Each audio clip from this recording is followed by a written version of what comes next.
নমস্কাৰ, মই ধ্ৰুৱজ্যোতি শৰ্মা। আজি আপোনালোকৰ মাজলৈ আকৌ এটা ভিডিঅ' লৈ আহিলোঁ। যদি ভিডিঅ'টো ভাল লাগে আপোনালোকে লাইক, কমেণ্ট, শ্বেয়াৰ, ছাবস্ক্ৰাইব কৰি দিব আৰু মোৰ চেনেলটো আগবাঢ়ি যোৱাত সহায় কৰিব। আজিৰ এই ভিডিঅ'টোত অসম বিধানসভাৰ ওপৰত অলপমান কথা পাতিম বুলি ভাবিছোঁ। গতিকে আপোনালোকে ভিডিঅ'টো সম্পূৰ্ণকৈ চাব আৰু যদি ভাল লাগে যিমান পাৰে শ্বেয়াৰ কৰিব।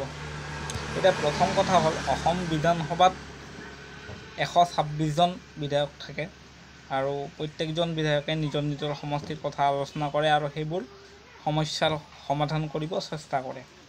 এতিয়া প্ৰথম কথা হ'ল, অসম বিধানসভাত কেইজনমান বিধায়ক আছে, মই নাম মেনশ্যন কৰিব বিচৰা নাই। তেওঁলোকে সমস্যাৰ কথা আলোচনা কৰিব এৰি বা সমস্যাৰ সমাধানৰ পৰামৰ্শ দিব এৰি ইমান বেছি চিঞৰে, তাৰমানে সেইখন আচলতে বিধানসভা নে মাছৰ বজাৰ ধৰিবই নোৱাৰি।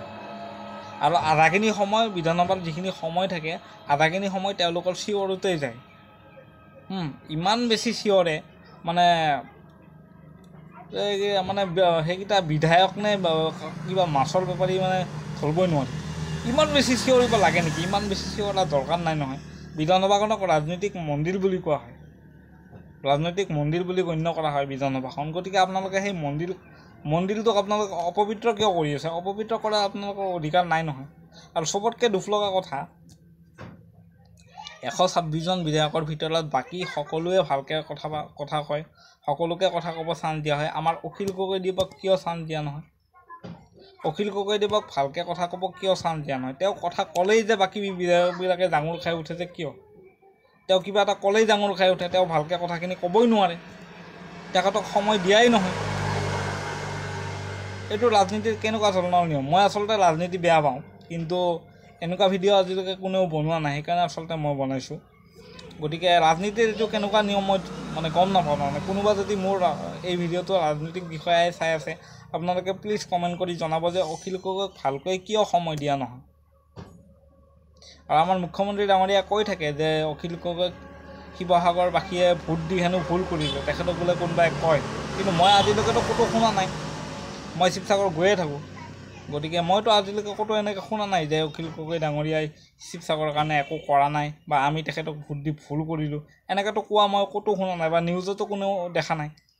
আৰু মুখ্যমন্ত্ৰী ডাঙৰীয়া, মই আপোনাক এটা কথা কওঁ, আপুনি যে অখিল গগৈ ডাঙৰীয়াৰ বিষয়ে কৈ থাকে যে অখিল গগৈ ডাঙৰীয়া অমুক তমুক, তেখেতে চাৰ্কিট হাউচত বহি থাকে, কিবা কিবি এইবিলাক যে আপুনি কৈ থাকে, অখিল গগৈ ডাঙৰীয়াই যে কৈছিলে আপোনাক যে আপুনি তোলনি বিয়া খাব, আপুনি হেলিকপ্টাৰ লৈ যায়, আপোনাৰ ছোৱালীক পঢ়োৱা টিউশ্যন মাষ্টৰক আপুনি হেলিকপ্টাৰ দি আপ ডাউন কৰিব যায়, এইবিলাক কথা যদি সঁচা নহয়, আপুনি প্ৰতিবাদ কিয় কৰা নাই?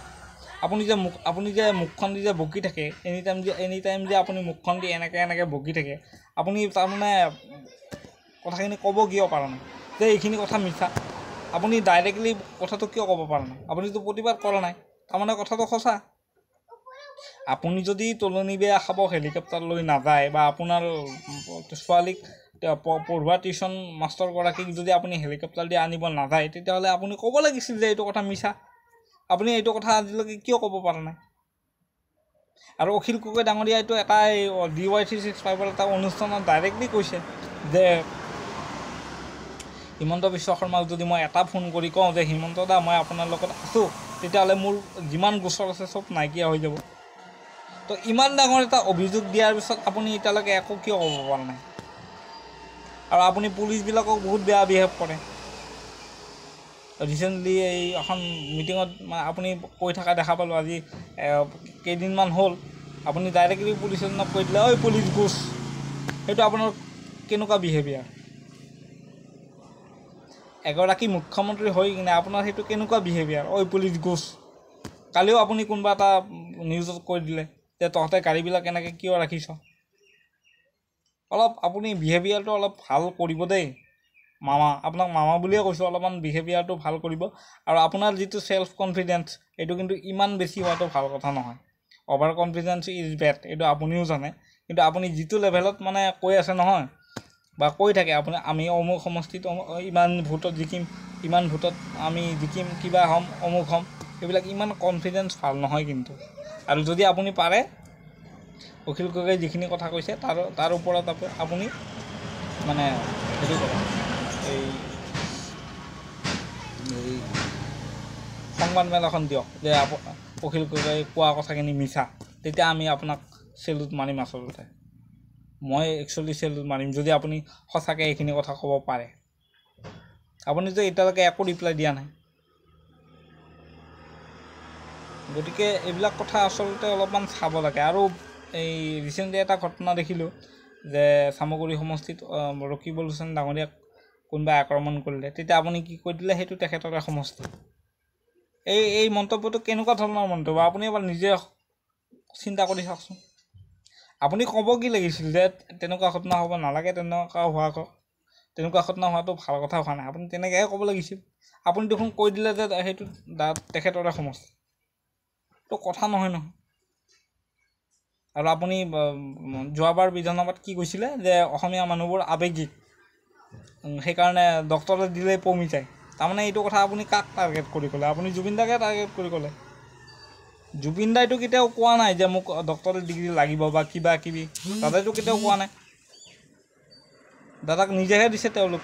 আৰু যদি আপুনি তেখেতসকলে দিয়াটো USTMে দিয়াটো যদি আপুনি বেয়া পাইছে, আপুনি ডাইৰেক্টলি ক'ব লাগিছিল যে তাক মই দিম, আপোনালোকে দিব নালাগে। আপুনি নিজেও নিদিব আৰু বেলেগে দিলেও আপুনি বেয়া পাব। অসমীয়া মানুহ আপোনালোকে আৱেগিক বুলি কৈ দিব, সেইটো কথা নহয়। গতিকে আপোনালোকে অলপমান ভালকৈ চাব, মই সেইটোৱে বিচাৰোঁ। আৰু অখিল গগৈ ডাঙৰীয়া এই বিষয়ে আপুনি অলপমান মাতক, নহ'লে কিন্তু আপোনাৰ ৰাজনীতিক কেৰিয়াৰ শেষ কৰি দিব এওঁলোকে।